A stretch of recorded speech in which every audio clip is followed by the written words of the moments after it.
All right, this is the Centerville Community School District regular board meeting for June 13th, 2020 at 6:30 p.m. at the Centerville Administration Office. The Centerville Community School District mission is that all students will learn well, become lifelong learners, and contribute positively to society. I'd like to call this board meeting to order with a roll call, please. Johnson. Here. Moore. Here. Mike Thomas. Here. Bob Thomas. Here. Shonda. Here. Berger. Here. Liskus. Here.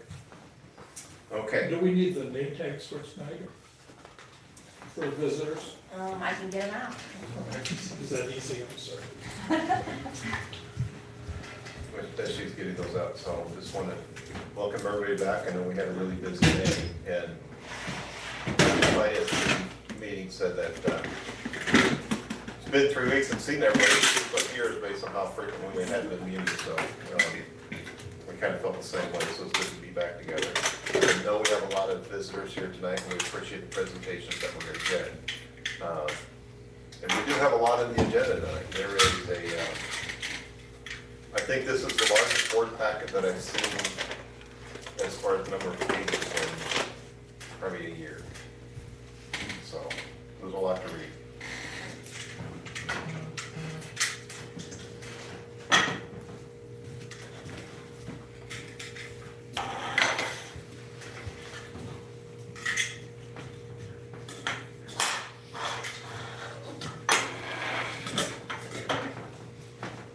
Okay, there we go. First of all, I would like to welcome visitors. I know you guys are going to do presentations here in a little bit, but so thank you for making the trip down.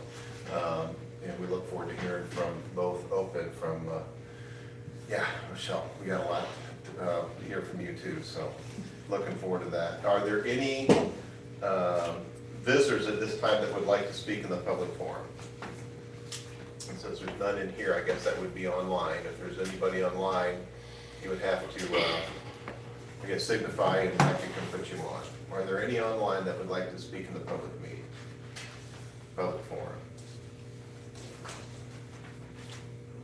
Okay, seeing none, we'll move on and need to approve the agenda for tonight's meeting. I move to approve the agenda. Second. We have a motion second to approve the agenda for tonight. All in favor signify by saying aye. Aye. Aye. All opposed? The agenda is approved. In the board packet are the meeting minutes from previous meetings. And there are four different meetings in there from May. So thank you, Lisa, for typing all of those up. I know that was quite a bit of work to go in there.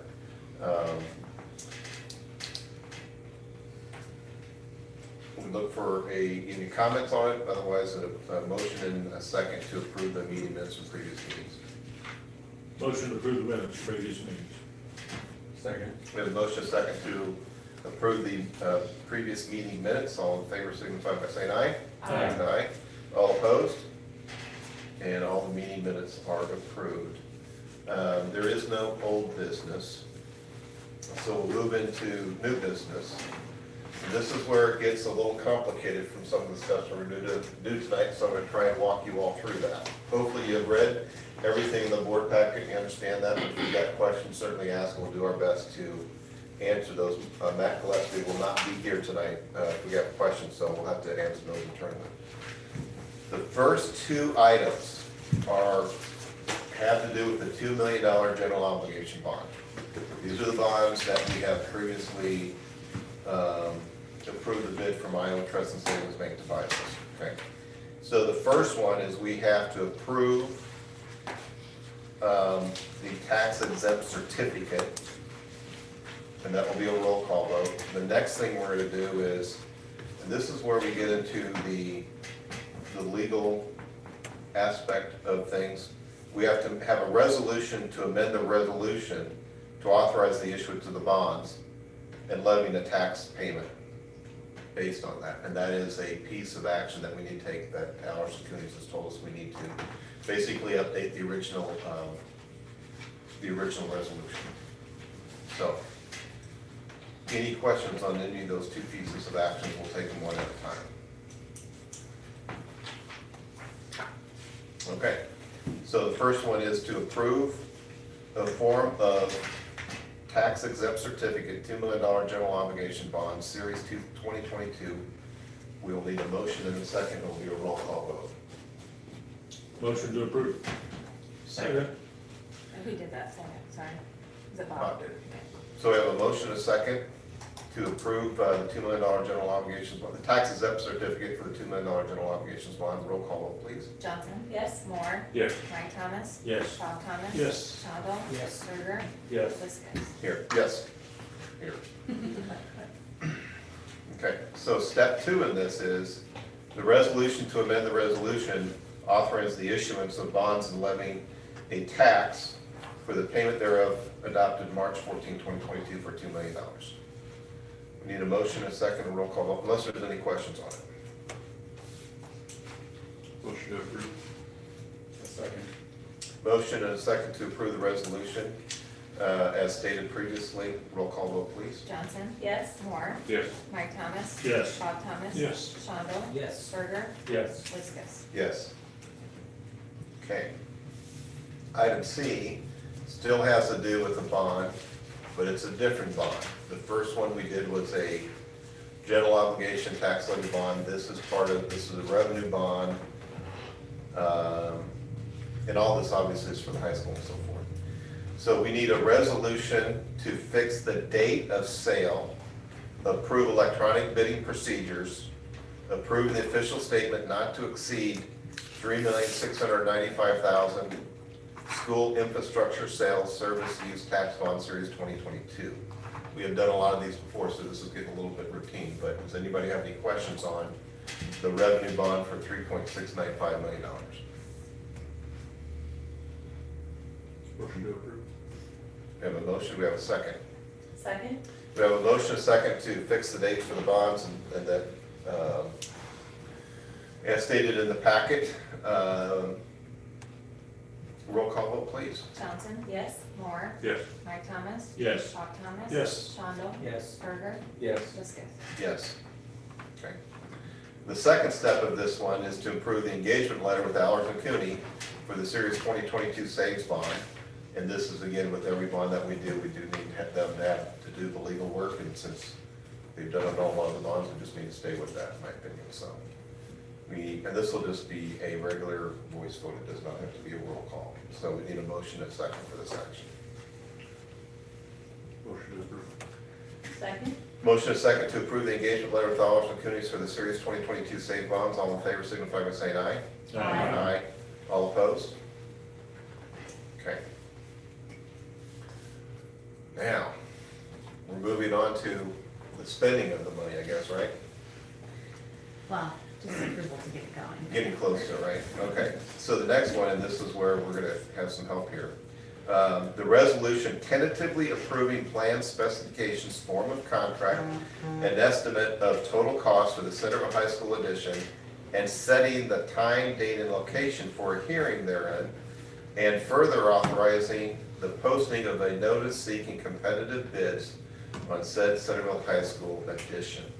When we get to it, it'll be a roll call vote, but basically, we're gonna have bids that are gonna come in on the 21st. And then I'm gonna talk about July 27th later. That is gonna be a very busy day because we're gonna have our work session. And ISB is gonna be here to help with some onboarding things with our new superintendent. But we're gonna have to start at 4:30 that day to go through basically awarding the contracts. So July 27th is a pretty important day for the school district. With that, I'm gonna turn it over to you before we take any action. Sounds good. I'm passing out an updated cost, if you wouldn't mind passing, and then an updated, I'm gonna steal those, sorry. And an updated, schedule for the project. So I'm here tonight, to kind of explain where we're at, construction documents, we want construction document approval, so that we can start the bid letting on the project. Just to kind of update you guys, we met with the board, with the facility committee board, or facility committee, let's see, 2 weeks ago, I believe now, for a while, an hour and a half to 2 hours. Walked through the building virtually, talked through some major decisions, site plan, phasing, staging, construction staging, HVAC, so mechanical, electrical, plumbing items. We walked through that with them, thank you. and made sure that we had some questions they had to answer. They answered the questions that we needed and got us what we need to do to kind of finish up the documents. So starting with the schedule. So right now, we are looking to seek construction document approval today to start the bid letting, which will start next week. And it will bid on July 21st. That will be our bid day. Pending that those numbers come in to our liking, we will go to the board on July 27th for contract approval. And immediately following contract approval, the construction will commence and start. So I've outlined the different phasing on here because this project is phased. You can see that there. I have phases 1, 2, and 3 kind of and broken down a little bit. Phase 1 is parking. That includes both the temporary lot and also the new parking lot that's going to be on the south side of the project. That will happen starting right away for the temporary lot, and then the south parking lot will start the following year so that it's ready for once your building addition is done. Phase 2, which is the primary project, the addition to the project, and that will start immediately and be completed by December 6th of 2023. Following that phase, we'll start the demo and construction of this northern part of the site. And that will include the 3-story building and the gymnasium, and then the construction of a new parking lot on that side of the site. And that will be all complete, everything with the project, associated with the project, July 20th of 2024. So that's the schedule. Anyone have any questions on the schedule? So is it realistic to, what is the realistic time to expect them to actually start work from awarding the contract? So once we award the contract, they will probably start contracts with they will start getting together Subs. with their subs, getting them to start for their contracts and all that. And then they will probably start mobilizing 3 weeks after that at the latest. Because it's Even supposed to maybe be, sometimes before that, depending on the project. because it'll be So- earthwork for the most part. Yeah, Okay. yep, Okay. exactly. Okay. So if there's no other further questions on the schedule, the costing, so I did include an updated costing. Now, please keep in mind that we're doing our best to be able to determine what the costing is. We can't predict it ultimately, but we've tried to do our best. We hope it comes in with what we have on here, but we're looking at a total construction cost. Just construction cost of $13,684,750. That's kind of what we're looking at for our construction estimate. That includes the demo of the existing building, that includes the parking lots, and also the fire alarm and controls upgrades to the existing building. That's gonna take place over 2 summers. So, anyone have any questions on the costing that I have outlined there? Has your opinion changed to 2 weeks? I'm not gonna say that it's changed, it's a little unpredictable right now. I've gotten contradicting information from different people, and I've seen several opinions, and I feel like I'm hearing some things and I'm hearing some other things. I'm not really coming to a good idea of what that means, and, you know, I do actually have a project ready next week that will give me a little bit better potential idea of where the market is sitting, sitting at. So I wish I could say that this is it, but unfortunately, I can't say that right at this point. But I do think we do have opportunities, if we had to do some value engineering if we needed to on the project, to make sure that we can try to get it within this budget, so. Are contractors seeing a lot of projects coming in now? So that's kind of what I had heard from a couple contractors, is that they feel like there's a lot of projects coming out right now. I haven't quite seen that in the public market, as far as school market. I've seen it more like city, and I've seen a lot of private entities really hammering ahead with projects, and I think you guys kind of all understand why, just where the economy is and interest rates, people are trying to get in before that. It's a little bit different with schools, right? There's certain things that apply to that, but it's a little different. So I haven't necessarily seen that, the market being flooded with public projects, but I did hear that from one particular contractor. But not from another one, so. Again, like I said, I haven't been getting I've been getting different information from different people, so. Did you ever send that information on the kitchen to me? I thought I had, I'll double check and make sure. I haven't found, Okay, I've never seen okay, it. okay, I'm sorry about that. That's fine. Yeah, I'll get that to you.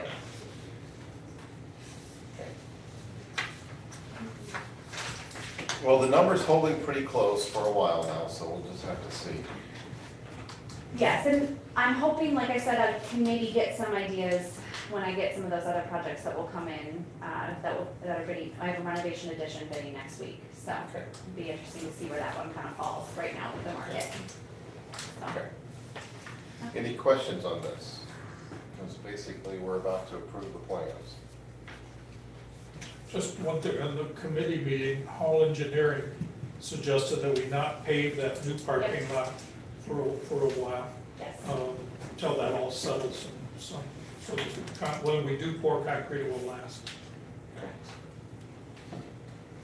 Anything out of the facilities committee that the rest of us need to know? I think that was the biggest, I think we decided to go with, roof mount option for the area. HVAC, okay. So, it was a long meeting, but We walked through the surely there was interior more a lot. time, yeah, we went through the interior a lot. Okay. The three-dimensional thing was helpful for me. I don't have any space relationships, although it made a lot more sense to see it in 3D. Okay. So I'm hearing the facilities committee is recommending to the rest of us to approve this. Yes. Yes. Okay, all right. Because I know a lot of times the finance committee says we'll recommend you do this, so just want to make sure we're getting. Bob recommends to approve this. Okay, Actually, they were kind of unanimous. all right. Any questions that anybody has before we go on to the resolution? Okay. At this point, the action item is resolution to tentatively approve the plan specifications, forms, contract estimation of the total cost from high school edition as stated in the document. And posting of the date, time, location of the hearing. Okay. So move. Second. We have a motion and a second to approve the plans and set a date and time for the hearing. And this is a roll call vote, please. Johnson? Yes. Moore? Yes. Mike Thomas? Yes. Bob Thomas? Yes. Shonda? Yes. Berger? Yes. Lisca? Yes. Okay. Thank you for making the trip. No, thank you. Hopefully, we're gonna see a lot of you in the future, folks, Oh, when you yeah. guys as we do all this, so, okay. Hopefully you're not sick of something. All right, next item is to approve the Howard Phase 2 commissioning proposal with Ferris Engineer. The budget was $20,000, the contract came in at $15,975. Anything from Rochelle or the facilities committee? If not, I'll take a motion and a, Motion to approve. Second? we have a motion, a second to approve the Ferris Engineering contract for the commission of Phase 2.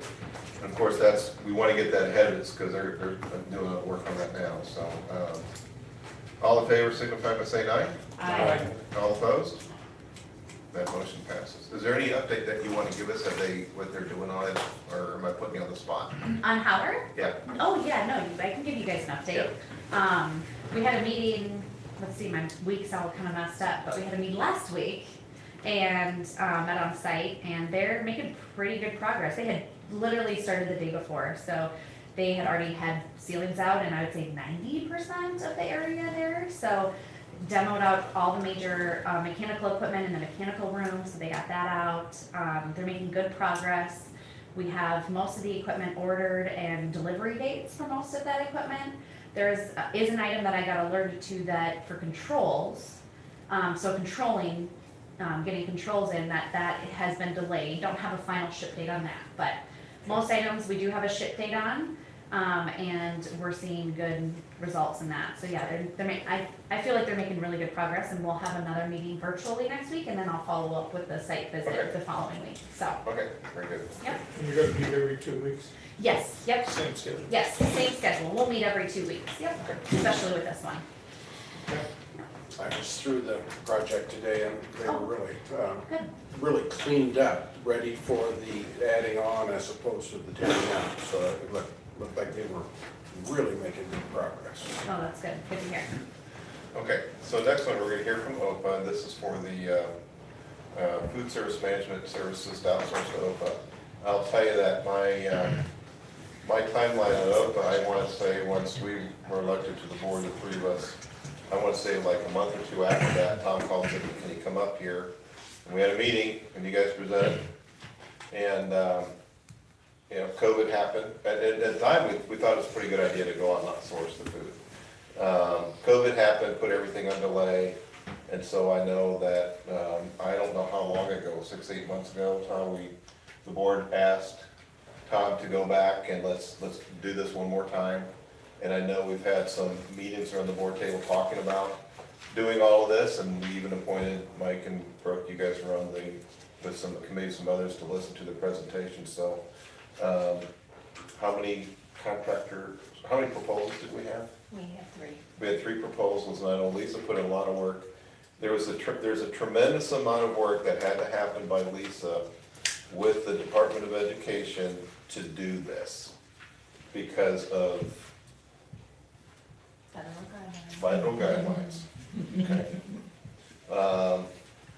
So I think if there's one thing that we've talked about for a long period of time over there is what can we do to help kids with better meals, better nutrition, all that kind of stuff. And there's so many kids that are not getting the nutrition that they need at home, and that this would be one way to go and try and help that. So I know that it's been, the board asked to do this. Tom's done it, Lisa's done a lot of the work, bring the recommendation back. And at this point, the committee has said OPA, so OPA's here to do their final presentation to the board. So we'll turn it over to you guys.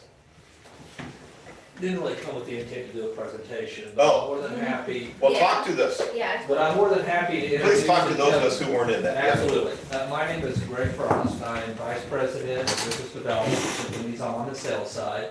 I've been doing this job now for about 15 years. Prior to doing this, I was in education. I'm a retired superintendent of schools. Actually, we had OPA in our school district where I was at. And so that's where it kind of sold me on the idea of contracted food service and OPA in general. We've talked back and forth, as you commented, Kevin, probably a couple of different times over the last couple of years.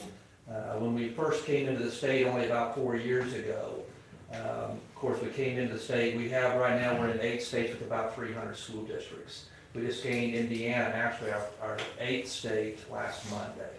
So we've been having quite a bit of growth as a company with the program. Again, this is our newest state outside of Indiana that we just added. When we came to the state, LSI, Tauher, and some of those were the bigger players here in this state. Right now, we have 14 districts, which we lead the state as far as contracted food service provider in only 4 years.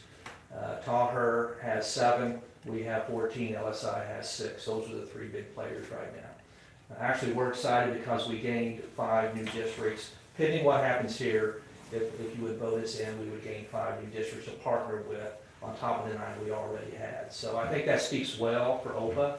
I've always commented it's like a fraternity when you're sitting in that seat. Good news travels fast and bad news travels faster. So if you're doing a good job, the word gets around and then you grow. If not, you stumble and you don't grow. So we're excited about the possibility here. What we submitted on the bid, we tried to make sure we were very aggressive. We do a lot of scratch cooking as a company, and Morgan is here with me. She's actually a regional director of operations. As I told Dr. Rubel when he came out there, she's the brains of the two. So she can talk or take any questions that you might have. But we specialize in scratch cooking more so than the other companies, and I think that helps us in our participation growth. It also helps you financially on your commodity credits and so on. What we built into your program for breakfast for all levels is 3 reimbursable choices. And if I'm telling you something you already know, tell me to be quiet. I don't want to bore you. What we build in for lunch for your elementary level is 4 reimbursable choices. We build in 4 plus a la carte at the middle school, and we build in 5 reimbursable choices plus a la carte at the high school level. We also advocate that once, getting back to the lady that was right here, with your high school addition and what you're doing there to improve those facilities, we will up that 5 at that point in time. So you're looking at a lot of choices that maybe the kids have not had in the past. Right now, your present lunch participation is setting at 61%. Your breakfast is about 33%. I've looked for those to go up about 10% conservatively on your lunch. That's gonna be worth about another $36,000 to your bottom line on top of what we bid at the initial base level, about 16,000. So you can take about that 16, add another 36 for the increases I feel that you'll most certainly get in lunch. And that's a cost savings to the district That's where you guys will finish in the red, in the black. and black. So I think that you guys, by the time you have some participation increases, and not even counting any turnover of staff that you'll have over time, you're looking at probably conservatively being at 60,000 in the black. And then that could go up as you kind of go. So it's very nice, because right now, as all of you probably know, it looks like that the additional reimbursement that everyone's been getting for the last 2 years is gonna go away. All kids eating for free is probably gonna go away. So with a lot of people in food service, the financial pain is gonna return maybe to a lot of them that tend to run in the red and don't do so well in this particular part of the school's budget. So that part is nice. So are there any specific questions? I just try to give you a little bit of an overview of the bid and kind of what's in that. Yeah. I know Tim's new to the board, so this is a Yeah. new concept to him, so. When you talk about the 3, 4, 5 Mhm. option, what do you mean by that? So, is that for every day they have these different options? That would be correct. Morgan, you want to speak to that? I don't want to take your. Yeah, so for the elementary school students, 3 options might mean, one hot option, an OPA to go, we call it, that is a cold option. We do like a pizza munchable, that's kind of like the Lunchables that you can buy at the grocery store. And then we always have a salad option, so options like that. When you get to your middle school and your high school, and we talk about 5, 6, 7 options, we talk about the hot option, so it would most likely be a scratch cooked option, along with our kid-friendly options, so like your cheeseburgers, your pizza, the things that the kids really like. We do a World Foods option for our older kids that is like a specialty bar, so different options like that. And then our older kids, we also sometimes do a salad bar, a full salad bar, or we will do the individual pre-made salads for the older kids. So it's a variety. We want to make sure that everybody, we know how picky kids can be nowadays, so there's an option for everyone. So yeah, that would be every day, that number of reimbursable options. And so you're gonna have how many hot options a day at like the high school? Well, you'd have à la carte that they could choose from and make into a reimbursable, I understand. And then, I'm not sure, there'd be 1 or 2 hot options, and then there'd be a salad, which would be reimbursable. And then like a grab and go, a lot of kids like to grab and go, so they can grab it, go back and sit with their friends and make those kind of things. So, yeah, there'll be a lot of options.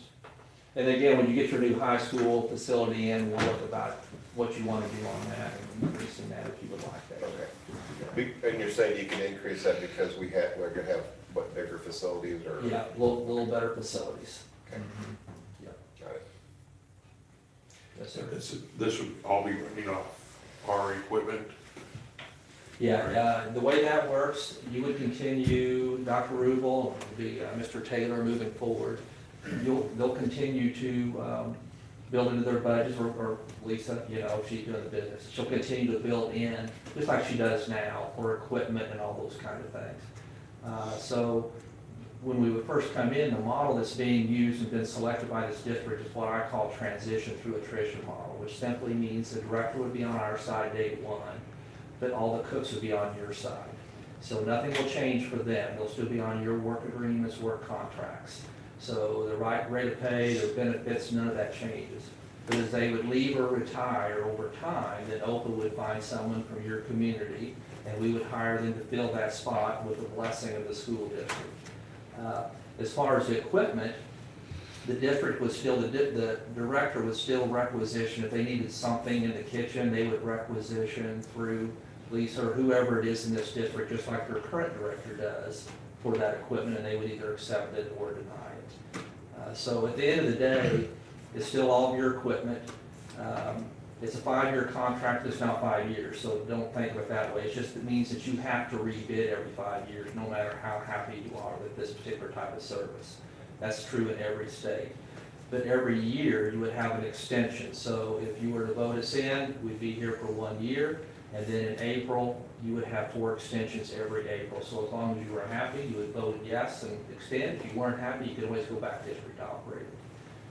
I will say we're very proud of the fact that we have a 98% retention rate. So once we are able to partner with the district, we tend to be successful with that endeavor. But that's how that kind of works. Really what you're getting with contracted food service is the purchasing power. We sell about 50 million meals a year. So our consortium, our buying purchasing power is much greater than what a school district or a group of schools or even a state consortium can do. And then also we have our registered dietitians, our chefs and all that to take care of that compliance issue. And then all the choices and everything that we do. So basically it's taking care of the food, oversight, that kind of thing, but it's a partnership. It's not our program, it's still your program. It's just a partnership with us helping to raise the bar. One of the things I remember you talking about was training for the cooks. A lot of training. So why don't you kind of go through that? We'll yield to Morgan. Yeah, so that's where myself and some usually directors, kitchen managers, and some of our existing accounts will come in. I've been with OPA 13 years, and I've come to Iowa the past several, I think we've been in Iowa 5 years now. So the start of the year, I always come out and we bring a team with us. We always have at least one person to each building. We'll get together and we'll do the group training together, and then we will break out into the building training, getting to know the cooks, kind of working around what they already do, seeing what they already do in the kitchen and kind of working around that. I've also been through it myself in the school district I started in the kitchen. So I've been through the whole transition of going from a district employed to OPA coming in and kind of coming in my space and my territory, and I found out it was best for the kids and for the students. So anytime that I'm in a district, I always make sure, you know, they're going through a lot and change is really hard, and us lunch ladies, we are creatures of habit. So making them feel comfortable. And we always keep somebody around until they feel comfortable or until the program is running steady enough for us to back away. And you're gonna teach and train how to use the recipe base that you guys have. Yes, Yeah. yes, and all of the processes and procedures, and it'll be all hands on deck, and we will slowly start to step away as we can, and until they feel comfortable. Sometimes we have them begging for us to stay, and sometimes we're like, okay, they say, okay, you can back up, but we will make sure that they're ready. At the beginning of the training, we'll go through all of the different civil rights, all of that kind of training, and then we will actually have practice days before the first day of school, practice cooking days to go over some of the recipes, learn some of the recipes prior to the first day to where they're comfortable. Will all the employees be retained? Will they? They're all on your side, so They're nothing all happens. of them, everybody? Yes, that's how it Yeah. starts, with all the staff being on your side, Except the director. except the Except the director. director? The director is the only individual that would be on his side, and that would be true with any food service management company, not just OPA. So that's the only person that a food service management company has here every day, to make sure that things and the promises you know happen, so. And that's the best model. So what would happen with our director? Would he stay as a director? I think he was off, I talked to Yeah, these individuals. Yeah.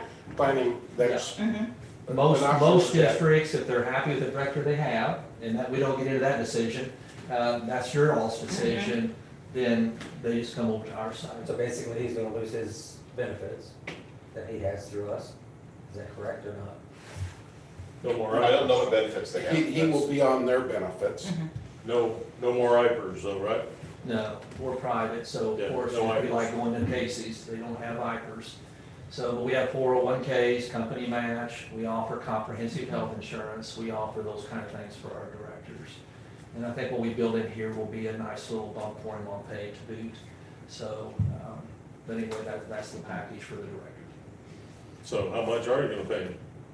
I think that's a little bit negotiable here. I think what's built in here initially is 48, but again, we can talk to Dr. Rubel, and if we need to do something a little bit more, we can do something a little bit more. Tell me 3 items that you scratch cook for breakfast. For breakfast, there are different scrambled sandwiches. I know there's a Western scramble sandwich that we cook the eggs and scramble, put the bacon and the cheese and put it on. We do a biscuit and gravy with sausage crumbles that is sausage crumbles. Breakfast, there isn't as much. We do a lot of casseroles. We'll do a French toast casserole. We do several different kind of sweet doughs. Cinnamon rolls is the most popular, but we have a s'more, sweet roll, a blueberry sweet roll, lemon. Actually, we have a few schools that do even an olive bar, even like little Clayton Ridge. Mhm. They do. Once a week. Once a week, they'll do an omelet where the kids come up and they fix the omelets right in front of them and things like that. So it just really kind of depends on what we do. If you went to 20 different schools that we have, you're gonna see 20 different programs because it all comes down to the labor that they have. It comes down to the facilities they have, it comes down to their size, it comes down to all those things. Where I retired at, we had OPA for 30-some years, we were 4,300 kids, we had great facilities. You went into hours with OPA and saw the choices you would think you were going into a mall. So, parfaits, everything. Smoothies, I was gonna say So, smoothies, I mean, all they fresh. I still say they have been doing it for 15 years, but OPA does everything. So they have coffee bars, whatever you guys want. It's basically Homemade kind of what they will muffins do. is Yeah. another breakfast. Now it's all hitting me, all the scratch breakfast. Yeah. If I look at page 36 and 37 of your contract, Then I won't know what's on it once I look at it. it's what we provide and what you provide. Okay. It's your contract, right? Okay. It's You what- wrote the contract, right? Yeah, it's what you guys wrote. Yeah. And who is ultimately responsible for our food service being in compliance? Who, you can, let me tell you this. No Is it district- you or us? That's no- a simple. Yeah, I'm gonna give you a simple answer. No district can give up that's their responsibility. Right. So it's a district's responsibility, but through the partnership, then it is our responsibility to make sure that you stay in compliance. But what we can't oversee is what a cook may be doing in the kitchen back around the corner. So we give the training, we do all the things, and our recipes are compliant. But if somebody strays from the recipes, it's not gonna be compliant. So it's no different than that. It's just that you have another layer of oversight and training, and you have dietitians and you have chefs that design all these for you. And then through the training, but that still exists. And so if I was at Platte County School District and I was out of compliance, it's gonna be Platte County School District out of compliance. It's not OPA out of compliance. That's right. Now, it may be me coming to open and saying what happened, but at the end of the day, I'm smart enough to know that my cooks are the ones that are preparing the food. So, it just kind of is what it is in that respect. Sure. We do everything we do to make sure that we try to keep you compliant through the training, the recipes we provide, and all of that, so. And at some point, when all of the employees are yours, Correct. we are still You still never get responsible. out from that because the SURE program, federal reimbursement comes to you, state reimbursement comes to you. You're still responsible. Yes, sir. I wish I could tell you a different answer, but I can't. Yeah, how have we been running the last 2 or 3 years? Finance, Yeah, really good because COVID has made all meals free, so the reimbursement rate is, And how was it before that? We're in the red. I mean, yeah, at some point. Yeah, it was in the red. So to meet the reimbursement, there's certain criteria, like you said. We offer this option with this, and then that gets you to meet the. That's the beauty of contracted food service, is because I have a doctorate in education, okay? But I've not had one class in food service. Most of my career was in district operated programs. I did not have the expertise to know the first thing about food service. Most superintendents, I'm sure Dr. Rubel is an example of somebody opposite of that, they don't understand food service to that degree. That's the nice part about having a contracted food services, that's all that they do to help keep you in compliance with the personnel that they have. And so when they look at compliance, it gets more difficult with the more options that you have. That's why if you go to some states, if districts are, let's say you're out someplace will have a hard time getting directors that have that kind of expertise, the state may furnish one choice that if they follow this, they're trying to help you as a district to stay in compliance.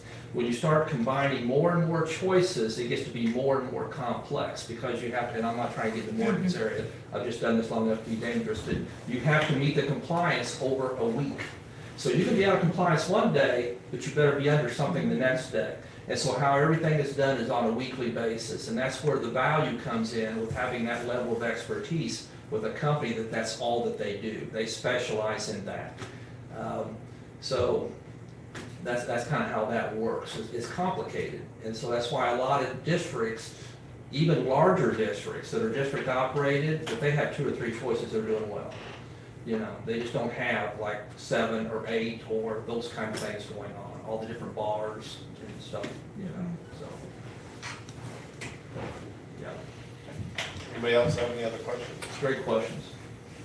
Can't promise my answers are great. I guess I just had a comment. And Tim Berger summed it up for me several meetings ago. When he said, it seems like somebody's always trying to sell us something. And that's what we got here. They're trying to sell us something. Could be good, could be bad. I have spent about 40 hours researching this, okay? And basically what we are doing is we are giving up control of our kitchen and our employees. And I am not sure that I would be ready to do that. And I'll tell you, I am, for a couple of reasons. One, 50 million meals a year speaks volumes of being able to be in compliance. 98% retention rate, districts wouldn't sign them up year after year after year unless they were giving the kids what they want. The fact that they have a staff of nutritionists and dietitians that are meal planning that we don't have, they are bringing to the table a ton of services that this district could never, ever dream to be able to afford. Okay? You know, that's a real hard thing to review. But making a menu is not that difficult. But making a menu and actually cooking the food that kids like is. I have been to several districts where they are doing that, okay? And they are improving their meals, and more kids are eating there. And they are also utilizing that labor force in a much better use of their time, okay? If we lock into this, and it's only a year, okay? But if we lock into this, we will not have that option, okay? I think if we are going to stay ahead of the curve here, we need to get a little bit different business plan than we have now. You cannot any longer operate on part-time help. And if we do this, we are locked into part-time help. Okay? I see no advantage here. I think it's better for the kids, it's better food, it's well, more okay, choices. It's- there. How do we know it's better? Did you see the form we had to fill out, this evaluation form? Nowhere did it say, how did the food taste? That's the way the form's written. That's what you had to That was evaluate. their form, that's from the Right, state. that's from right. the state. But the state didn't say, anywhere did it say, how does the food taste? Right? Is that important though for our kids? Well, yeah, how does the food taste? I think it might be important. Okay. Well, that's where I go back to 50 million meals with a 98%. If they were putting out lousy food, 98% of the districts are not gonna keep them on. Okay, it's not about lousy food. Okay. It's about how is this district gonna move forward as a business plan? And it doesn't include part-time help. Now, But that becomes, if one of our employees decides to leave, it's their responsibility to hire. It's no longer the district's. I know that, but if you look at their staffing regimen here, Yeah. how many people are gonna be working this many hours and that sort of thing? If you could take that same person and offer them doing something else in the district that would get them closer to, or even maybe a full-time job. People can't live on part-time work anymore. We owe it to our employees to be better employers. That's what Are you're you saying. talking about page 38, 39? That's their current contract, the district contract, that's Sure. not what they're saying. I know, but that, they will mirror something similar to that, okay? You can't expect someone to come in for 2 hours or 3 hours and live on that. We need to be more responsible to our employees. Tell them, oh, well, if you quit and you go someplace else, they're gonna hire you, we don't have to worry about it. This, true, we don't have to worry about it. And true, you might get better food, but there's a lot of ways to get better food. Okay. There's a lot of ways to get better food. I just want to comment, and I understand, you know, where you might come from. Until you've experienced both, then you really haven't experienced both. And I've been down that road, I'm an educator. You know, kids are first and foremost to my heart. So everything that I think a school should be about the kids, first and foremost. Because I don't care if I'm a superintendent, schools, bus driver, if it wasn't for the kids, I wouldn't be here. So it's all about what's doing best for kids, first and foremost. I can tell you, if I was to go back to be a superintendent tomorrow, and I wouldn't want to be, but if I would be looking at contracted food service. Contracted food service can do things that a school district can't do. And I will tell you this too, is that it's a partnership. It's not anybody coming in and taking over anything. Because you guys always hold the hammer. The food service management company better have big ears or they won't be here long. And so when you're looking at how your facilities are used, staffing, all those kind of things, it all depends on what you guys want.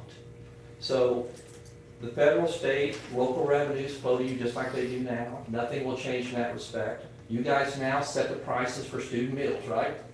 You will continue to do that. It's not open.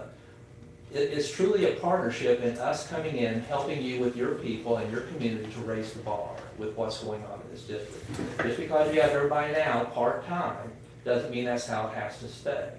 So right now, you guys are really technically overstaffed, okay? Technically, you're overstaffed. So if you understand meals per labor hour, you're about 12.5 meals per labor hour, serving 61% of your participation. If you're truly looking to move things up and forward, it doesn't mean that you guys are no longer in the food service business. It doesn't mean that you're no longer involved with your kids. It doesn't mean you're no longer involved with food service. It just means that you have a company that is teaming with you, just like you have architects that team with you. You're not doing that on your own. That teams with you to help raise that bar and do things in the most cost-effective and the best way to meet the needs of your kids. You're gonna have more kids eat than you've ever had before. Kids vote with their pocketbooks. We'll do surveys. We do a lot of involvement with that. You'll have more staff members eat than you've ever had eaten before. I'll almost guarantee it. We do staff specials. We do all those things. There's things that a food service management company can do that a school cannot do. And that's, and I'm not here to change, you have your feelings, but I've been on both sides. I'm just telling you, I've done this for 15 years. I've been a customer before I was ever taking a paycheck from OPA. And so I know what it does. And I can also tell you, as this gentleman said here, we still have our very first district that we ever sold 44 years ago. Think how many times those board members have changed over, how many times they've had to vote, how many times every 5 years they had to go out to vote. You know, we're proud of that fact. It's our grade card, if you will. And so that's why I said early on, good news travels fast, bad news travels faster. We wouldn't be here having this discussion or growing as a company if it was not a good thing for kids. What happened in Unionville, Missouri? I don't even know what happened in Unionville. So you were in there for 1 year. Yeah, I don't know. The biggest reasons that I said 98%, Yeah. okay, the biggest reason we lose accounts, and this, I'm taking up way too much time here, and I apologize, is one of two things. It's either a new different superintendent comes in and inherits it, and they have a different philosophy on contracted food service, or it happens usually within year one, and we can't get the proper buy-in of the cooks. And then they push back, and it makes it fail. So typically, it's one of those two reasons. So, do we lose districts at times? Yes, we do. Or you may have somebody's very price conscious, and every 5 years you rebid, somebody comes in and underbids you, they jump right to the lower bid. They think this isn't professional service, this is food service. So we're not doing auditors, we're not doing architects, and so they go to the low bid. This is a very low margin, like grocery stores, where you better be on point with the price and deliver an excellent product if you're gonna stay in business. So that's why you lose. It's not because you're necessarily doing a bad job. So it can be a variety of reasons. Could be why. right reasons. Yes, sir. Now, for example, Cardinal School, $30,000 in the hole. Within 4 years, they were in the black. And it was before COVID.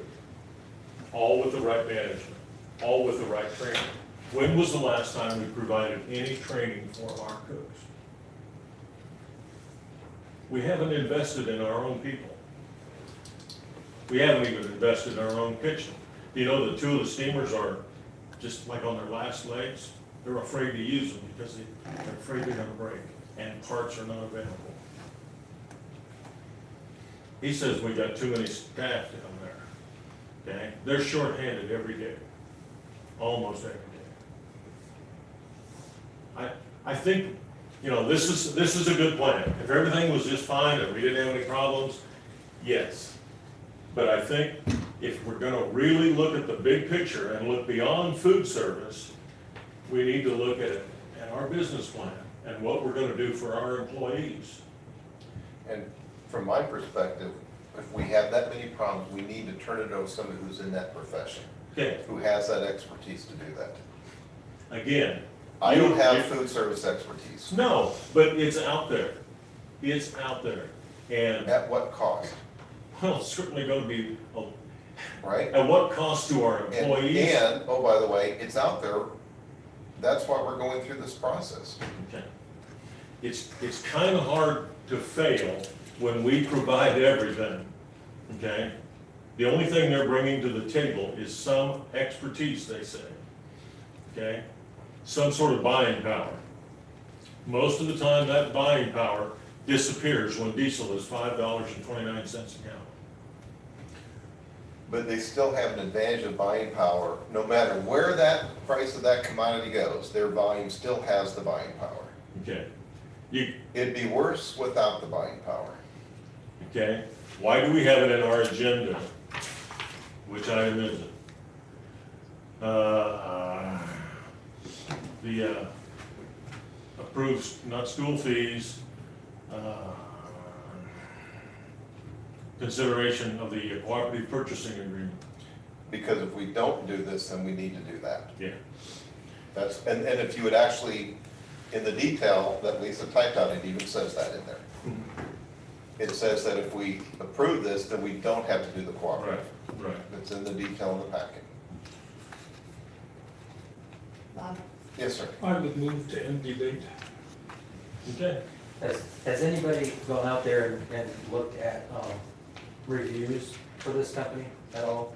By their employees, by previous employees? Has anybody done any of that? not so good. I can pass some stuff around if you want to read it. Former employee, current employee. There's all sorts of stuff out there. I've also talked to schools that love them, so. You talk to You're one gonna have- person. You're gonna have both ways. You talk Or to you're one gonna have person. both ways. And I'm not saying that everybody's gonna be happy. I have talked to every district that I could get a hold of. Wayne County, Seymour, Unionville. Just a minute, I made a motion. You didn't get a second. He didn't ask for it. You don't have to ask for a second. You do, you sometimes have to beg. I'll second to end the discussion. Okay. Okay. We have a motion second in the discussion, so. We have to vote. We have to vote to end the discussion. All right. All in favor of any discussion, signify by saying aye. Aye. All opposed? All right. At that point, then we would take a motion to take action.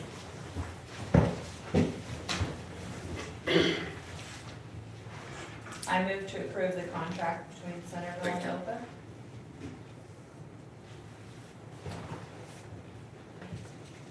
I second. We have a motion second to approve the contract with OPA. All in favor, signify by saying aye. Aye. All opposed? Me. Me. Motion passes 5-2.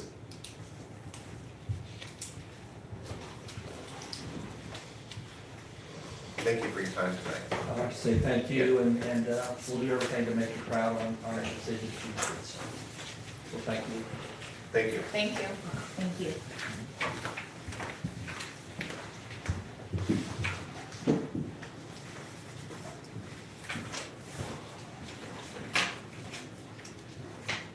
Okay, next action is to approve the school fees for 2022-2023 general cafeteria activities funds. The fee schedule is in your packet.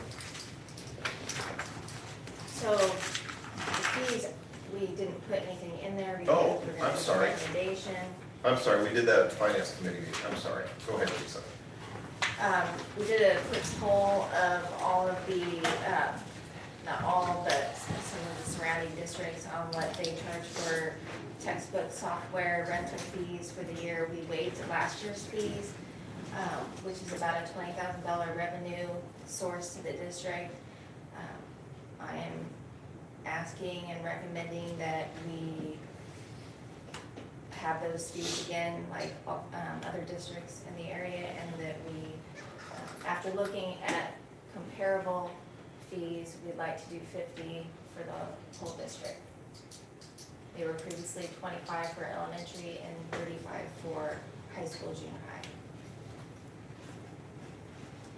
The finance committee talked about this, and we would make the recommendation to reinstate the fees that we suspended for a year during COVID. And to raise the rate to And to raise the rate to 50, yeah. Is this for all students? all students. If students are free and reduced, they can fill out a waiver. So I thought last year we were voting for this permanently, and I thought we could afford to do it when we voted on it. Well, You my can- recommendation last year was that you couldn't afford to do it. The board president said that we would have, not you, Marty, Right. said, explain it was $20,000 revenue, and we would have to find it somewhere. And you've lost 27 students, and we need to, find, extra money to help us out in the future if we have to make any hard decisions. And I think asking for textbook software fees that every other district asks for will help alleviate some of those decisions you might have to make. Okay, good points. I remember being a 1 year, just kind of, a 1 year deal. Maybe my memory is different than yours. What does Mike think? One Well, year? No, it was a 1 year deal that I remember, but I kind of, long time, kind of brought this up. I brought up about the high school students not having, It's a software But fee it's a too. software You fee. can't technically call it technology, but all of the software that they're but when the using, high school students are using their phones, that's not, but like that's not programs the- and stuff. no, because they're using their phones. Tim's shown the paper on everybody else's fees. But they still have curriculum that's through software. Okay, but I have a hard time with that. I have a- Access to that is not free, is what you're saying, right? Right. And I get that. But charging a high school, 'cause that's where most recently been involved, they don't have the books, but we're charging the same for, But we're still buying curriculum. and we're still buying the curriculum at the middle school and Lakeview, they have books that they take. The high school doesn't. I mean, I have somebody a had, hard time with that. so they have books. I mean, I had books, but we kept them in the classroom so that the kids didn't have to haul them. I mean, Well, I mean, they were, and one textbook is way more than $50. well, I know my youngest kids, so I'm a couple years out of date what they're doing now, but was doing math problems with an online textbook. And it's not free. So to say they don't have a physical textbook, okay, but that doesn't mean that they don't have a virtual textbook online, and that's the technology fee. Can't call it technology fee, that's still the curriculum Software fee. Because and I was just like, how do you do a math problem online? I just didn't get that, because I'm too old when you just do paper and pencil, but But yeah, they still have curriculum and textbooks that the district is providing. Rebecca, did you? Our software budget this past year, we spent $113,000, and much of that happened to be online curriculum, and that was across the district, PK-12.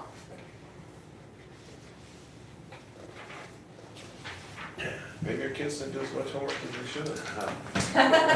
Don't go on classes. I know one did.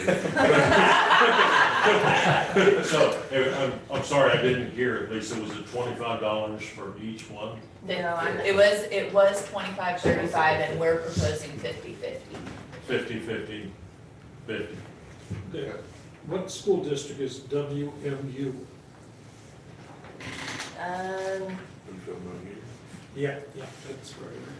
Oh, you got it. There are too many U's that I don't want there.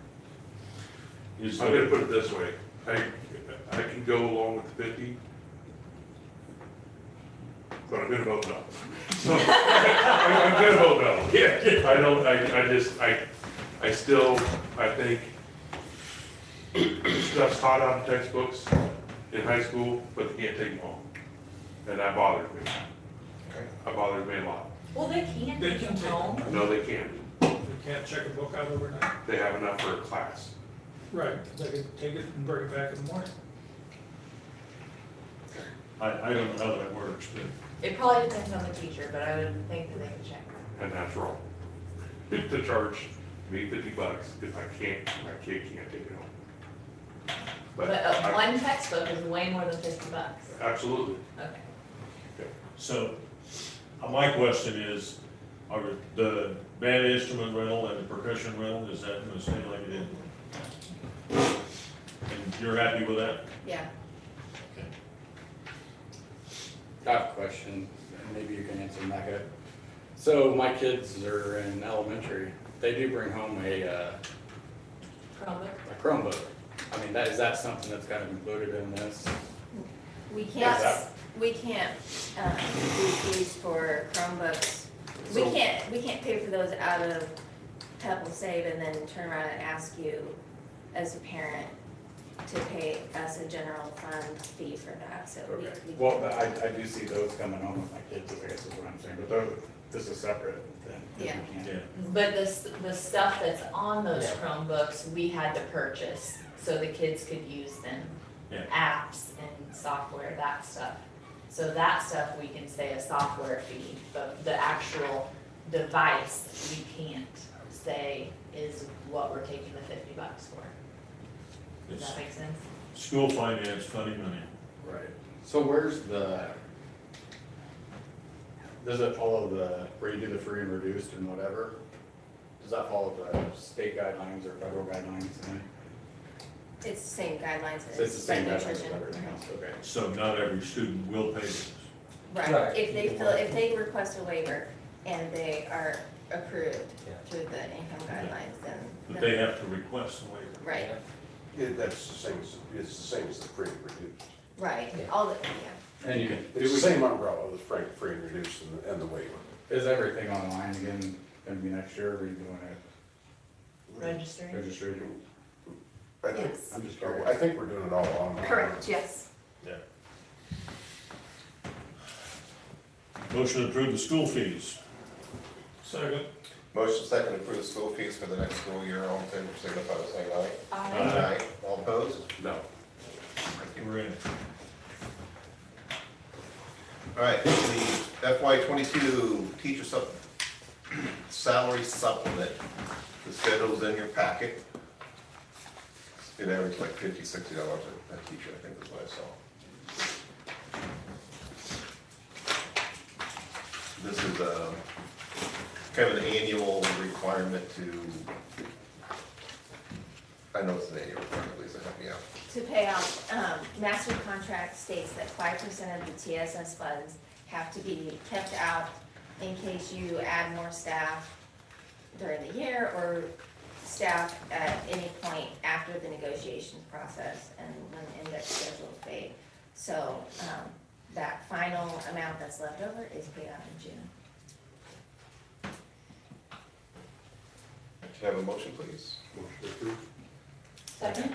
Motion second to approve the final teacher salary supplement pay. All in favor, signify by saying aye. Aye. All opposed? Thank you.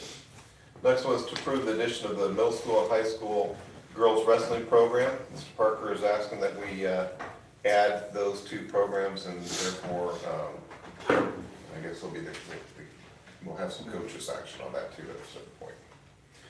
So the girls and boys don't have to wrestle each other.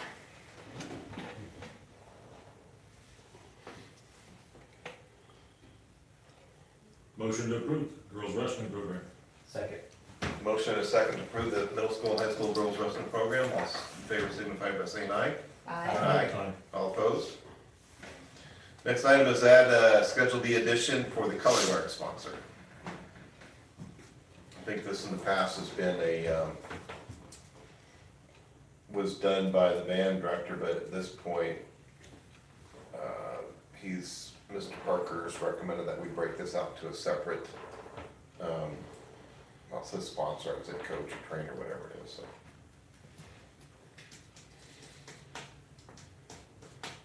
I move to approve the Schedule D edition. Second. All in favor of adding that Schedule D color guard sponsor, signify by saying aye. Aye. All opposed?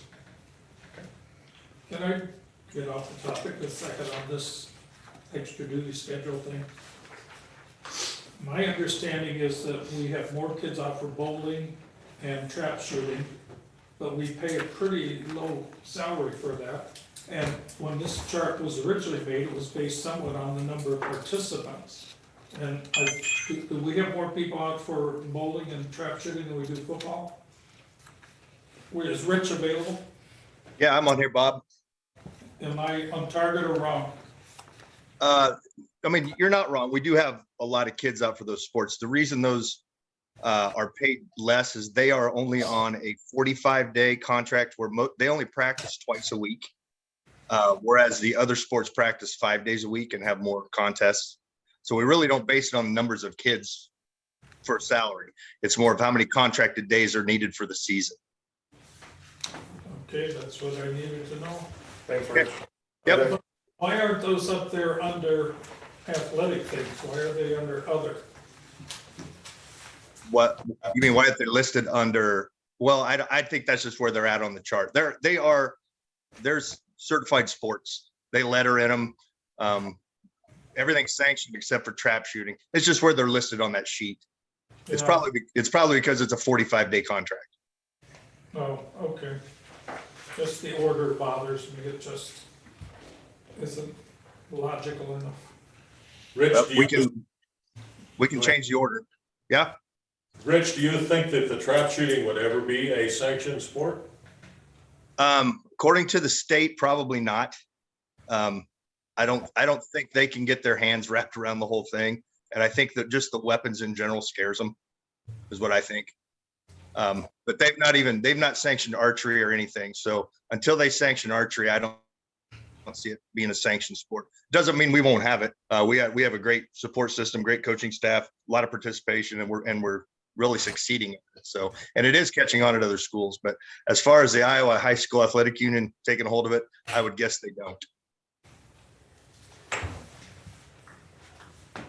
Okay, sorry about that. Okay. All right, next item is to set the board meeting dates and times for the next school year. They're in your packet. Any questions on it? I guess the only really add is gonna be the March 27th, or the July 27th. That would not normally be a work session, that we're adding that one in there. Thanks, it's my anniversary. Is it? It's all good. Are we all going out? Yes. No, it's all good. Sorry about that. Yes. Yep. So we have to approve this? So moved. Second? Motion second to approve the board meetings for next year. All in favor signify by saying aye. Aye. All opposed? All right, item M is no longer needed. All right, next one is N, approve the technology order. I think this was an $80,000 for, if you could please talk us through that, so. So we have, within our 5-year plan, building levels where we're purchasing Chromebooks and or laptops. So this year will be a heavier year for us to replace laptops for the administrative team. And then we are adding, I believe that this will purchase 300 to 350 Chromebooks that will be provided at Lakeview Elementary. So that's what the $80,000 purchase is for those Chromebooks at this time.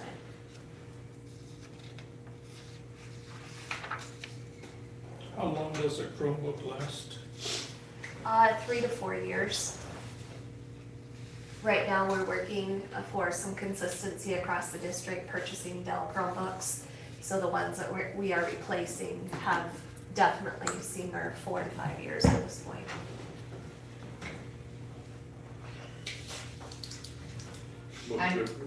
I'll second.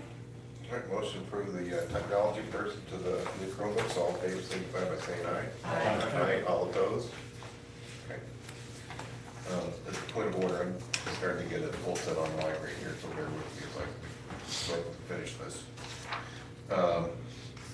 Next item is to approve the Silverstone service agreement. Lisa, if you would please. Every district, every 2 years is required to have an actuarial, I'm trying to say it again. Actuarial. Yes. Report done for our audit, and this is really a no-brainer because we have to do it, but the board approves contracts, so I'm putting it in. If that makes sense. OPEB is, has to do with medical and dental, vision, anything has to do with insurance, and the district's projected or possible liability in future years. So we have to have those numbers on our audit. So one of these the state requires us to have, Yes, and we have to approve it as a board, only the board to approve contracts. So. correct. Make a motion to approve. Second. Motion is second to approve the contract stated in the action item. All in favor, signify by saying aye. Aye. Okay.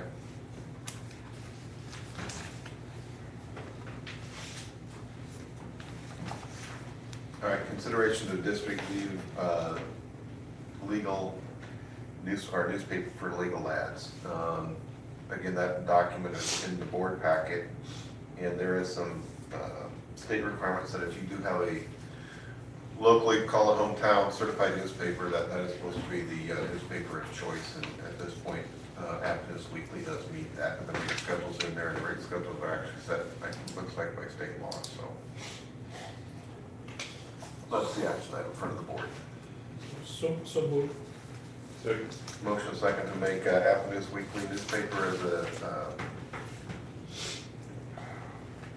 sorry, Mr. Lee, this is. District legal newspaper. District legal, thank you, Tom. Legal publication. All in favor, signify by saying aye. Aye. All opposed? Okay. All right, long list of personnel actions. There are some additional ones that came in today.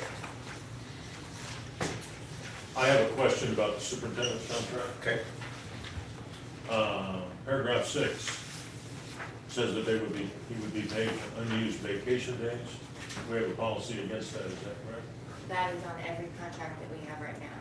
They, For teachers and others, or? well, teachers don't have vacation days. This was provided by election committee for our current contract. Didn't, we have another employee that had vacation days that didn't get paid for? No. Who would that be? Jim Castor? Tim Cass is getting paid 39 days of vacation in your packet. It's the one that's on the.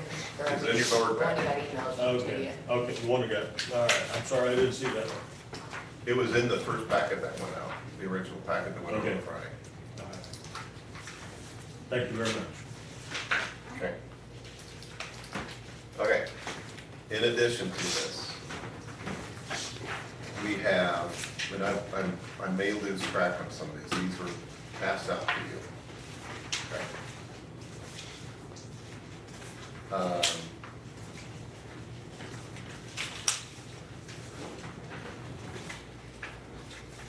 Crystal Bronson is an addition to the list for health advisor nurse, An adjustment to. an adjustment to the Days. contract payment. Megan is an adjustment for She's getting the extra 2.5 days too. the extra 2.5 days, okay. They're both extra 2.5 days. One is for the nurses conference that is not during their regular contract. And then the other are just preparation health records that our principals believe they need to get their work done, so. Rob, what's the 85%? What's that? School nurses, if they don't have a bachelor's, they only get 85% of the pay on the teacher's master contract scale. That goes back 50 years. Okay. Help me understand. So it says VA step 9. Why is she at step 9 if she doesn't have a bachelor's? Well, the steps are for experience, and the contract just says that that's where nurses are placed. That contract language has been there before I've been here, so I don't know why they put that in there, but it's in there. And So that's something to probably look at. it has to be negotiated out. Okay. Okay.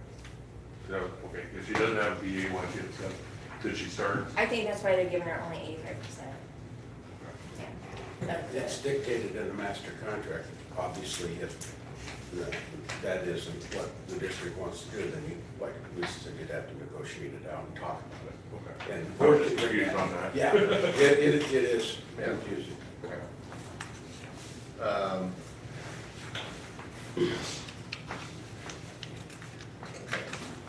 As a resignation, Karen Swanson, the state, as of today, is resigning her position as the middle school principal.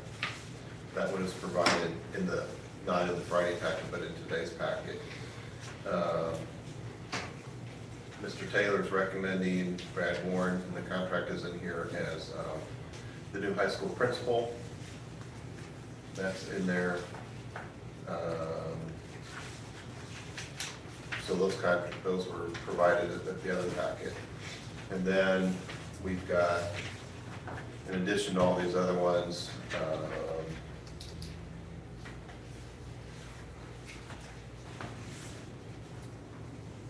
for Mecca, who's in the room tonight, there's one clause that Tom is recommending that we change, so help me. Yeah, in Mecca is on the superintendent's cabinet. She's looked at, reviewed as an administrator now. Remember when Mecca came, she was not on our payroll. She was with Iowa Public Television, then she became on our payroll as the integrationist, and then she's grown into being part of the administrative cabinet team.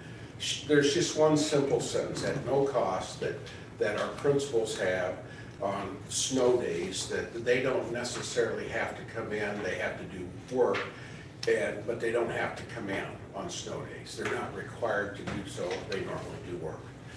She didn't have that, and I think that is fair being on the cabinet that she has that. It's not a Fair to cost. say it's a work from home It's a work from home. But they're not snow days, they're the days that kids aren't here. The days a kid, okay. Yeah. Like So- the breaks, yeah. Yes. That's, that one, and you have Brad Warren. Did you say Brad Warren? Okay. I think those are the ones that we'll put on the tape. All right, did I miss any? Because right now I'm trying, my head's not, I can't keep up, so I apologize. Got it. Got it all. Okay, well, thank you.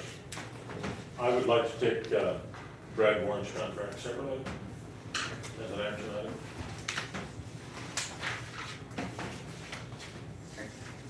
You wanna make a motion? To keep them separate. Or to approve? I would make a motion that we approve all of the personnel procedures except the high school principal. Okay. Second? We have a motion second to approve all contracts as stated with holding the high school principal for further discussion. All in favor signify by saying aye. Aye. Aye. All opposed? All right, all those, I guess, Mark, you're officially hired. Whatever that means. Okay. So, Mark, you want to talk about, he's gone through the process of interviewing and so forth for high school principal. Yeah, I would. We had a couple committees that we got together. We had 4 administrators, 6 staff members, 5 of whom were teachers. 1 was the high school secretary, and then 2 parents that served on interview panels to interview 4 candidates. We had 10 applicants for the position, some of which, after kind of looking through at qualifications, weren't truly qualified, but we had 4 that I felt pretty good about taking to the committees. Had excellent interviews with them. And I will tell you, at the end, Mr. Warren's average scores were the highest scores in the scoring rubric that we used. And each of the members of the committee, I did put, would you be comfortable with this person serving in our district? And he definitely had that from all, which not all of the candidates who were close up near the top did. And I feel very good about making a recommendation for Brad Warren to lead. I thought in his interview, something that really stood out to me and that I think is important as we move forward as a district and we think about the things that we've talked about already, making sure that we're a place where you want kids to be brought up. Brad talked about a connection with his mom, and she moved over from a small outlying high school. I want to say it was maybe a high school in Mystic, I forget, her senior year to Centerville High School. And Mr. Johnson, after whom the football field is named, was high school principal. And while she didn't have a great experience moving over her senior year, as you might guess, a high school senior would probably have trouble with that. Mr. Johnson has a special place in her heart. And Brad talked about wanting to be Mr. Johnson for our kids. And I really think that heart is so important. I think that's going to help us to do the things that we need to do for kids. He's got the right heart for kids, and I'm very confident in his capability. And the committees were as well. I mean, I wouldn't say that if I didn't get good responses from the committees. I had 2 people come to me that had worked with him when he was at Lakeview. And I don't have any reservation approving him, but they were not surprised that he interviewed well. He said that he will interview very well. He will say all the right things and do nothing. They were real happy to see him leave. So, Wait. you asked, right? Right, but you have to be extremely careful as a board member. We are in open session. That's right. If you're going to say anything disparaging about an employee, they have the right to ask for closed session. Sure. I'm going to caution you on that. So, but all I'm going to ask is that superintendent that you hold him to the same standards I think you have. Sir. That's all I ask. Mm-hmm.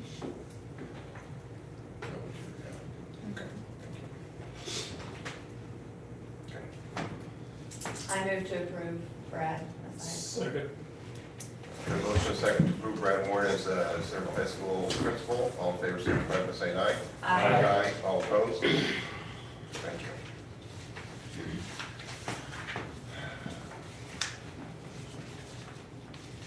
Superintendent. Tom? Just a couple things that Mark and I have had several conversations. We've had a couple meetings. I think we're going to meet again on Thursday. So it's good. I want our community to know, I want our board to know that we're on the same page in terms of the transition, and I'm doing what I can, but at the same time, not doing what I shouldn't be doing when it's going to be his. There's kind of a fine line there, and on the principalship, he led that, and that was just fine. And by the way, I endorse Mr. Warren wholeheartedly as a great candidate. The 3 things that I mentioned, and they're very broad, and you know them, but I just want to say them because it just strikes me as what's going on the big picture. I think, as I said to another group the other day, I think school safety. As a result of what's going on in the world, I think we're going in public education and beyond. There's going to be a lot of activity, a lot of conversations, and potentially a lot of funding that's going to enhance school safety. I think have worked at it. Can we get better? Yes, we can. But it could mean people, it could mean devices, I don't know. That's one thing I think is gonna be a major topic. The other thing that we talked about tonight that I believe is gonna be a major topic down the road, and it's not gonna go away, is where do you get the people to work in your school systems? At every level. Where are you gonna get the people? Now, a lot of other folks are saying, well, we don't know where to get them in manufacturing and so on, but it's just something that's really significant in terms of making an organization work. The quality of people, the quantity of people, and how are you gonna compensate them? I think that's really important.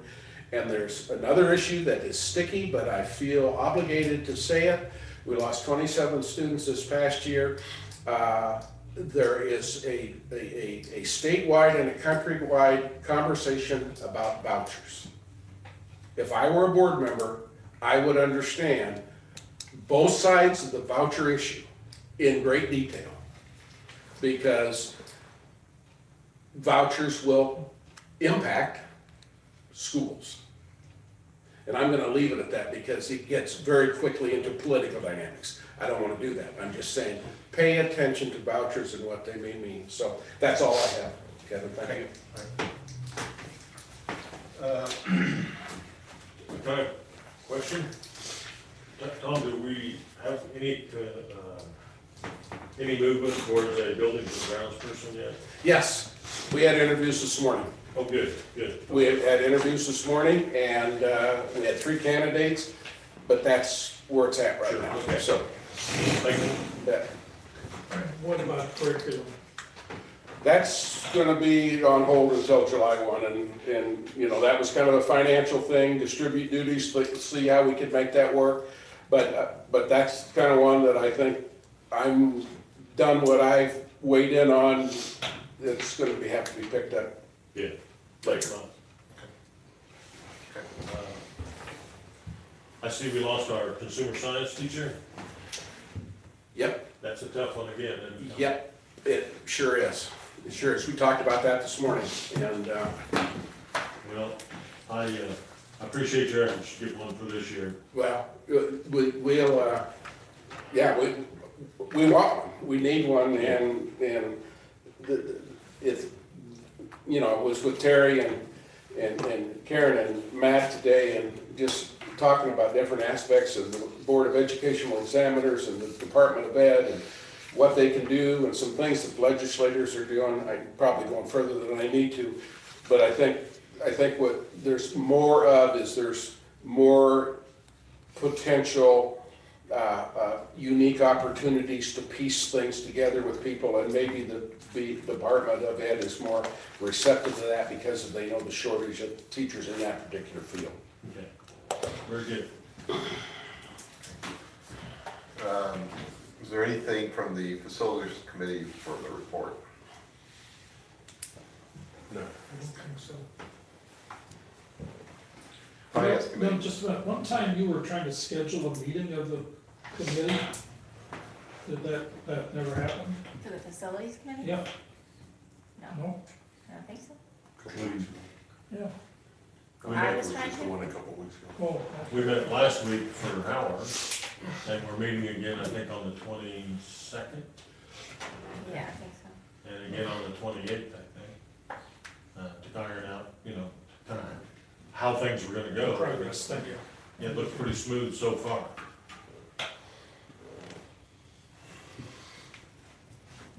So from the finance committee,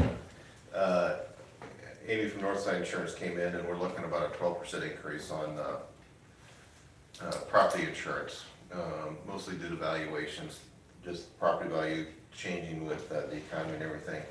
There's some discussion about where our building valuation is now and where it should be. Some of our buildings are probably underinsured. There's a kind of a 90% rule of what the replacement cost is, and we've asked her to take our buildings to 90%, otherwise you get to a co-insurance situation. Except for the high school building, since we're gonna do construction tear down, we didn't feel that we needed to increase the insurance on that one for that one. So she was gonna get us some adjusted rates.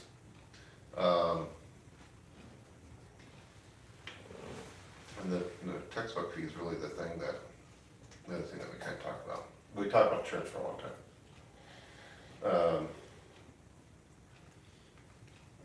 Okay, I just tell you, physically, I'm just struggling right now, so.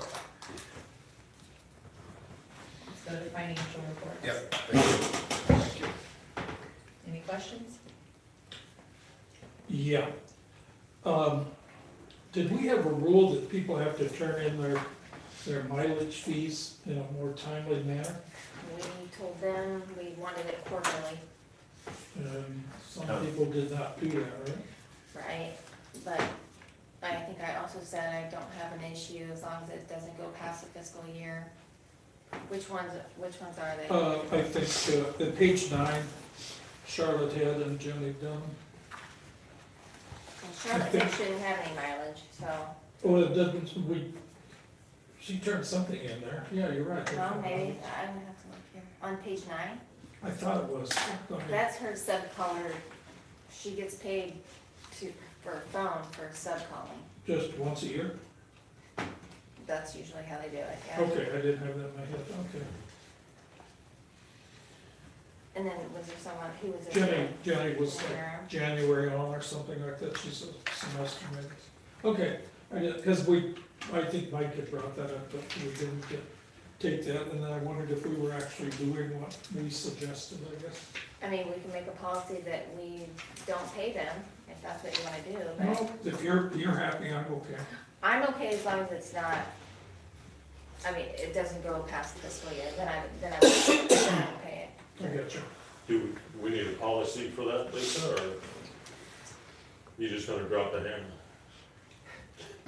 We could do policy, cause I mean, when we update our board policies, there's a policy on mileage. Sure. We could put it in there. When it comes to board policy, the gentleman that helped us with our superintendent search, and just sort of kind of casual conversation after that, he said that there was a group Yep. that would review our policies Yep. and, kind of condense and. IASB will also do it, there's some sources. And I thought that was an excellent suggestion. Maybe you were part of that, Kevin? No, and IASB can do that also, so there are a couple different sources that we Yeah. can help. I don't think that's something we need to tackle. I think it's something we get subcontract at.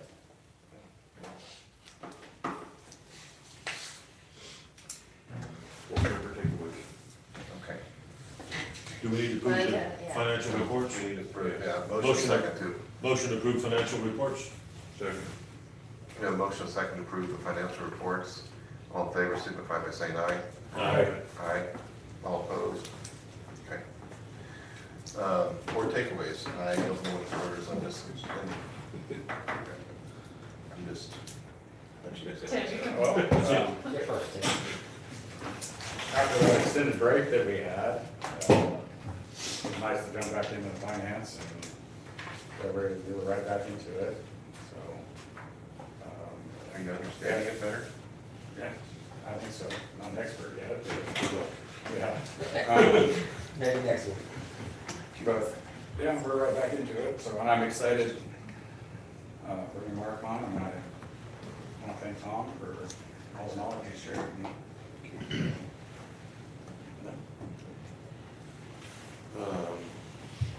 I learned that I know nothing about food service, school food service, and that was very interesting. One thing I'd like to see moving forward is to bring back the principals and directors to in person. Into the room. Bob? I was gonna say the same things that Mike just said. I had no clue about the cafeteria food thing, and so I learned a lot there, but I would like the members to be here in person also. I'm gonna forgive me moving for not repeating this because of my health right now. I think the school security concern that Tom brought up is really hitting home for me. With everything that's going on and everything that's happened recently, I even reached out to Mike and asked him a few questions because of my concerns. So that was a big one for me. Mike? Yeah, I would kind of echo the school security thing. I guess I would like to see us review that again to make sure that we're doing everything we can And then maybe the laundry list of things that we need to do, things we need to pay attention to.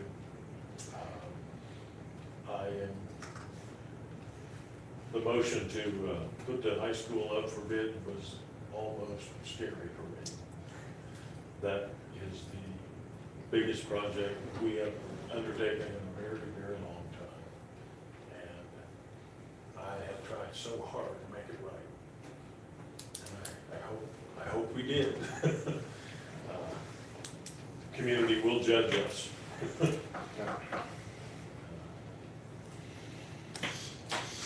I think kind of going along with that, I guess, I think it's great that we can disagree. And this will be my last meeting. But I think that it's really important to be a team when we go away from the table. So even if you don't vote the same, you have to be the same in the community. Because that's something that they said when we had award lessons, like, we can vote differently, but to the community, we need to be a team and back each other and back what the vote was of the people. I think that's very important. So Brooke has officially given her resignation, effective June 30th. And so we'll go through the process of appointing a new board member. So that's just not something I'm ready to talk about tonight. But Brooke, thank you for all that you've done. You've been a great board member and a role model for me, and I appreciate all that you've done. I hate to see you and Matt go, but we get it. And obviously, by the emotion of voice, your heart's been in the district, and I think that says a lot. But my takeaway is the same one I'm going to use for the last couple of months is work sessions and restructuring how we do work sessions. I think it would serve this board very well to have major issues like OPA be discussed at a work session before we take a vote, to give some people some time to work through it. I know I saw Mike out front earlier, and he's just like, this OPA thing, I don't know enough. So even though we've talked about it several times here in the room, and we had some board members go out and the committee and stuff out there, I think it would serve us well if we, major issues like that, we talked at a work session, and then we move later at a regular board meeting to take the action. I think it'll give people more time to work through the understanding of some of those things. So I'm becoming more and more convinced to do that all the time. So with that, Tom, thank you for 6 years to the district. Thanks. You know, I've said it before and I'll say it again. I know that in the last 6 months and me moving into this role, I've had more conversations with you than I ever did as just a regular board member. I know that one of the very first things you did was you gave me a list of things to think about, and I have that list in here. And that I'm going to take those to heart as we move forward.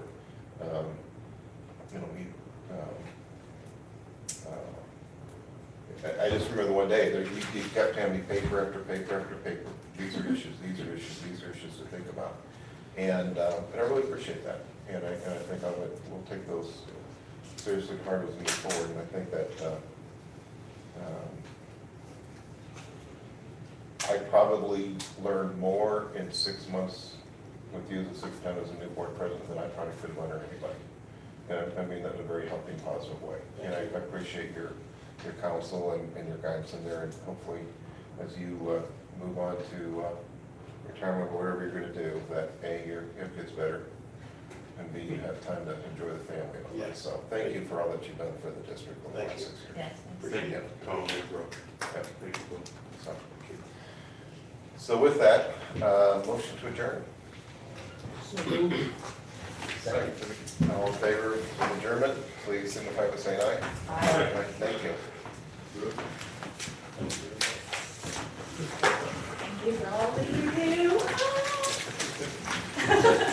You're absolutely right. You have to be. Yes.